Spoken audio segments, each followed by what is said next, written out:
Hey everybody, welcome to Love Always Adventure Often. I don't know. Anyway, this is our adventure channel, and currently it's a bus building channel. And one of the most common questions we've gotten since we bought our bus was, how did you guys choose your bus? There's so many different factors that go into choosing the right bus for a Skoolie conversion. So that's why I decided to do this video, to tell you a little bit more about why we decided on our bus and some things that you can look for when trying to find a bus of your own for a Skoolie conversion. Here we go. So when thinking about buying a bus, one of the first things I think you should think about is style. There's a couple of different styles. There's not a ton of choices when you're looking at a school bus, but there's a couple of different choices and there's some advantages and disadvantages to each. It's more than just aesthetics. Now, when we first started looking for our bus, we definitely wanted a dog nose. You have the dog nose that has the hood that goes out and the windshield set back a little bit farther. There's a flat nose like this one. This one's a flat nose. So basically it's flat from ceiling to floor. Imagine that, flat nose. Like anybody needed that explained to them. And then there's a couple of other styles like some shorties or some crowns or different things like that. But I'm gonna focus on the two main types, which is the dog nose and the flat nose. When we first started looking, we were convinced we wanted a dog nose because we liked the look better. Ultimately, there's a few things that played into our decision to buy a flat nose. One of the biggest reasons we decided to go with a flat nose, you get a couple more feet of living space in a flat nose than you do in a dog nose full-length bus, for the most part. Second, it's the bus we could find. It was the bus closest to us that really fit our requirements as far as mechanically, shape, and price. We looked at a few dog nose buses, but they just didn't fit our requirements. So what style do you prefer? The dog nose or the flat nose like Buster Brown the bus here? Tell me in the comments and tell me why you like that style. All right, my friends, the next thing you should consider is the engine. And probably the transmission, but I'm gonna talk specifically about the engine right now. We were really set on a Cummins diesel engine. We knew that we wanted diesel because of how well they perform over time, historically, right? But that's not the case for all engines and all buses. Now, one thing that you'll see talked about a lot on these forums and Facebook groups is that school buses run forever. So you'll see posts like, hey, I just picked up my bus, has a Cummins diesel engine with only 130,000 miles, and it's gonna run forever. The problem is most of these people don't know the maintenance history on their bus. We don't know the maintenance history on our bus. It's a gamble. It's obviously good to know the mileage on the odometer of your bus. However, that only accounts for a fraction of the wear and tear on the engine. If you think about how buses run, they actually don't usually drive a lot of miles. They're usually, restricted to a neighborhood or an area of a city, but they idle for hours and hours. When they take teams to sporting events, they usually idle the entire time.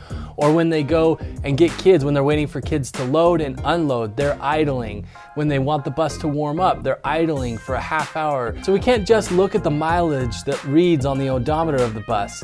We have to consider the wear and tear of idle on the engine as well. So don't believe anybody when they tell you school buses will run forever.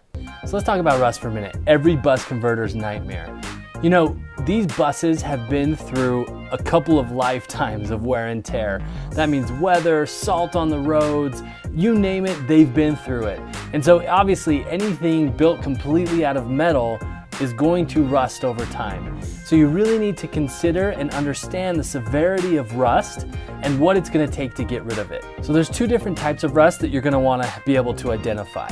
The first one is surface rust, and that's exactly what it sounds like. It's just discoloration on the surface. This is easy to take care of, well, relatively easy. It took us about a day to grind down the surface rust of this floor. The rust we really need to be concerned with is cancerous rust.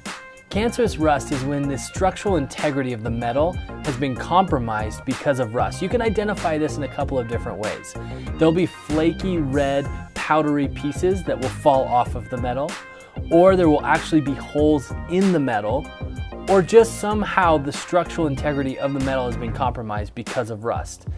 This rust is incredibly difficult to take care of, and it must be taken care of right, or the problem will come right back. for us, we looked at a dog nose bus when we were shopping that we absolutely loved. We loved the style, the look, the year, all of that kind of stuff. But ultimately we walked away because it had so much cancerous rust, and we weren't about to take on the project of completely replacing the pan of the entire bus. Now, this can be done, but it takes time, it takes knowledge, and it takes the right equipment. I strongly encourage you to look for a bus that doesn't have these rusting issues. Now, you're gonna wanna inspect the entire bus for rust, but there's a couple of specific places that are prone to rust more than others that you're gonna really wanna check out. So under the bus, on the chassis, you wanna make sure that the chassis of the bus, meaning the frame, the underneath frame of the bus, doesn't have any of these cancerous rust issues. Second is the pan of the bus, or the floor. It's possible that this is difficult to look at because buses have plywood over the pan or over the metal of the floor, and so the rust could be between that wood and that metal. So really, it's kind of a gamble as to what you find when you pull up that floor, but you can get up underneath the bus and get a good idea of the shape of the pan of the bus as you inspect it before you buy it. And lastly, the wheel wells. The front and back of the wheel wells are probably the most common place for cancerous rust. And they're also happen to be some of the most difficult places to repair. So when considering purchasing a bus, make sure you inspect those three areas really well and know what it's gonna take to remediate that rust. So another really big consideration for us when thinking about what bus we wanted to buy was tires. And here's why. They are freaking expensive. Each one of these tires can cost at least $500 to replace. If we're talking about the whole bus, that's $3,000 in rubber. So as we were bus shopping, we knew tires had to be a big consideration because they wear out and they have to be in good condition. So as you're looking at buses, look at the depth of the tread and how much wear there is on the tires.